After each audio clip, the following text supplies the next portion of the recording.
सुतो पियो बतूल जी औलाद बदल भी थी अंदाज़ो तहां लगा सुबह जो बेगैरत उथियो बिनी शादादन जी जीअं रस्सी जो खोलियई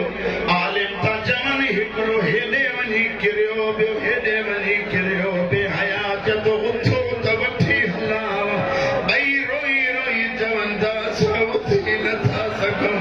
बेगैरत एॾो रहम ई जमा कयो अथई दुआईं ॿारनि खां वठी बीहारियई शादादा वरी गमन था पिया जेॾीमहिल वरी वठी बीहारियई छमाटूं हणणु शुरू कई घर वारी भॼंदी आई महिमान हिर ओ ज़हरा जी औलाद हिर ॿिन्ही शादादनि खे वरितई कॾहिं कॾहिं पेर ज़मीन ते था लॻनि दरियाव जे किनारे वठी आयनि शादादा उहो ई चवंदा असांजी ज़िंदगी में इहा सुबुह जी पहिरीं नमाज़ आहे जेका तूं ॿधी वञ असां इशारनि सां पढ़ी आहे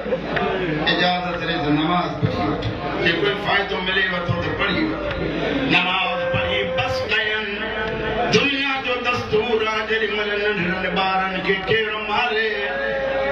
ॿियो ॿार भॼंदो हिननि जी मुहबत ॾिसो नंढे जे तलवार हलाइण जो इरादो थो करे वॾो ॿहूं ॿधी अॻियां थो अचे पहिरियां मूंखे मार जेॾीमहिल वॾे ॾे इरादो थो करे नंढो अॻियां थो अचे पहिरियां मूंखे मार ओ रोअण वारा नंढे खे तलवार हयई सर जुदा रखियई धड़ खयई दरिया में उछलाए जीअं जो मोटी अचे ॾिठई वॾो तशहुद में वेठो आहे भाउ जे चेहरे जो खून पंहिंजे मुंहं ते पियो थो मले कमीनो चए थो इहो छा थो करे चए थो मां गवाह थो बणिजां चमाट हणी शादादे खे चए थो तुंहिंजो गवाह केरु आहे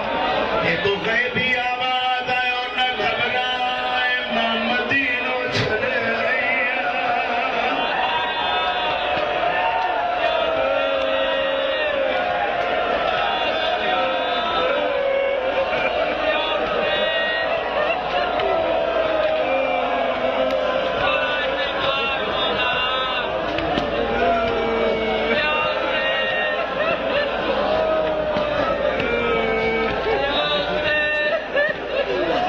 शादादनि जूं लाशूं